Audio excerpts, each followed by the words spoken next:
What's interesting though is how it came about doing this episode. I think I was at some point showing you that I bought those NAD supplements Mm-hmm. because I want to live forever.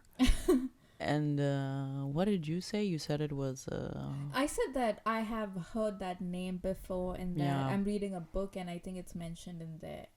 So, I asked her like, I mean, where did she get it from, and who manufactures this? And she told me the name of the company and the And C. basically that I was inspired by watching initially I watched Dr. David Sinclair, Mm-hmm. and I saw him on the Joe Rogan podcast. And first of all, must I say, at some point he's like, my first impression was like, okay, yeah, he's hot for a Harvard professor at least.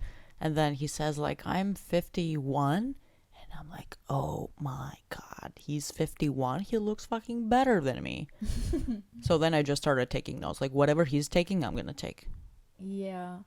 And then I told her about the book that I was reading. It's called The Ageless Quest, which wants scientists search for genes that prolong youth. And it's Mm-hmm. written by Lenny Guarente. And for once thought that, okay, maybe it's Dr. David Sinclair who Who actually wrote the book? Yeah, and wrote you the were book. confused or something, but no. But then I was like, oh, this is a different person altogether. And then it was only yesterday, like a month later, we realized, okay, so Lenny Guarente was actually Dr. David Yeah. Sinclair's mentor when he was doing a postdoctoral fellowship in MIT. Small world, huh? Yeah, so they started working together on yeast cells and how to detect how yeast cells age and how can we prolong their lifespan. And from that, I think Sinclair like did a spin-off lab in Harvard Mm-hmm. where they started looking at different animal models. They looked at rodents, and now he's been sort of a, I want to say, medical celebrity because he's been all over all the podcasts that I've been listening to, and I'm like, maybe we should invite him. Do you think he would come? I see why not. We like have 17 subscribers, so that exposure. And I also saw him afterwards on Dr. Rhonda Fitzpatrick's, I think I say her name correctly, podcast, and she's really cool. She's a chemist, biologist, and she's like one of the inspirations for this podcast because she's like a boss babe, but a scientist boss babe. Like she has her own podcast. She deals with fitness. She's educated, well articulated. I love her already. Yeah, it's that that contrast between trashy podcasts, I want to say. Pardon my expression, but I can't think of anything else. And like actually useful information in an enjoyable, digestible form. So yeah, small world. And today you were also telling me that there's some sort of tea with David and Lenny. Yeah, they have pretty much been on a public battle. Oh goodness. Look at us, like where gossip is, there we are. Um, so yeah, they've been, and it's pretty much well known in this among the scientific people. Um, so these things happen like quite often Yeah. and more than they should. But yeah, they both are competing scientists in the same field, so it was at It's some point, expected. yeah, bound to happen. But for those of you that are not, I guess, in the academic world, it's so funny when you hear like the equivalent of trash talk, but for scientists, where they would come out and say, so what is the effectiveness of the SIR2 gene? Huh? That is exactly the question that Yeah, he and posed that's to his like the mentor. equivalent of a burn, but in the scientific community. Like Yeah. we'll listen to this and we're like, ouch, that hurt. Yeah. Okay, so what do they do? What does the PI do starting from that? He was looking at a yeast. Yeah, yeast are interesting organisms because their lifespan is very short. So their doubling time is, I think, 1 to 2 hours. Mm. So they produce a daughter cell in within 1 to 2 hours, and I don't think they live beyond I think maximum a few days. Who knows? They become pizza afterwards anyway. Yeah, So. they don't live beyond like 20 divisions. Yeah. So it's important to have an animal with such a short lifespan to study aging, at least in the beginning, because how long can you follow up? 80 years. I know, right? So that's why it's a very attractive animal model for people studying aging. So yes, they used yeast, and so they figured out, one of his early PhD students of Dr. Guarente figured out that there is this particular gene called SIR2, which is responsible for silencing certain genes in the yeast genome, and that silencing helps with prolonging the longevity in these animals. And I think that's how, that was the first time that the sirtuin gene, so when we say sirtuin, that actually comes from the name of those specific genes. In humans, at least there are 7, and they're spelled like SIRT, 1, 2, 3, 4, 5, 6. And from the sirt, we get the sirtuins. It's Yes. just that, in case we mention it like that in the future. But it was a SIR2, SIR1 gene, and then we had a lot more in humans. But I remember Dr. Sinclair saying that it was, really important when they figured out that humans share some of those genes with yeast. Yes.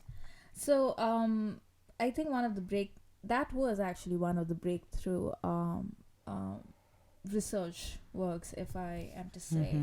So what SIR2, I'm saying SIR2N, okay, SIR2 does is SIR2 is what the gene is called in yeast. So we're going to stick to it for now.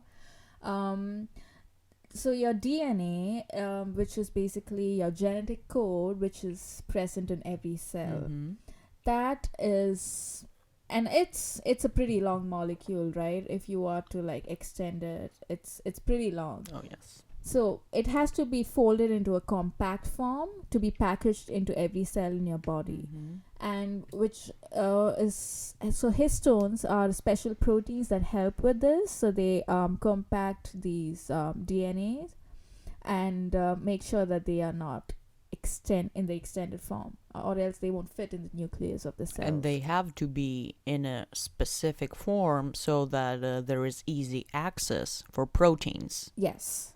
So what SIR2 does is it is an NAD dependent deacetylase. So acetyl groups are special chemical groups which, when they attach to this gene, the gene is active.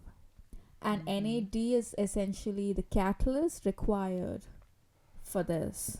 Yes, and NAD being, I'm gonna like try to say this right now, nicotinamide adenine dinucleotide. Well, I did a good job. You did a good job. Yeah, that Bravo. was my first try. Yeah, so I was saying that the SIR2 gene works differently in yeast from humans. So in yeast, like I mentioned, that these histones, which are proteins that compact your DNA, it works on histones directly. So SIR2, with the help of the catalyst NAD, attaches the acetyl groups to the histone, which then changes the compaction of your DNA, making certain regions of the DNA available, which are essentially certain genes, which now can be expressed. So they found out that by silencing certain parts of the DNA, you could prolong the life of the yeast cells. And that was a breakthrough finding that, okay, now SIR2 gene, before that was not known. The enzymatic activity of this gene was not known. And then people looked at the association between the yeast SIR and the humans. And like Diana mentioned, there are 7 of them in us. Yeah. And I think it's SIR T1 in humans that have a very close resemblance to the SIR2 gene of yeast. Yeah, so basically NAD, as you mentioned, is required to activate those sirtuin genes, and especially the SIR1. So when you activate SIR1, it also inhibits another pathway, the mTOR pathway, and if you do these two compounded, you are basically stabilizing the genome, and you are stabilizing its ability to repair and the ability to protect it from degrading. And there are a lot of different ways we can do that. So your body naturally recycles NAD. Mm-hmm. You can't expect to get all of your NAD from food, because that would be impossible, because you need huge quantities, considering that NAD is it's absolutely essential for production of ATP in your mitochondria. Yes. So if you were to rely on food for this, you would probably die.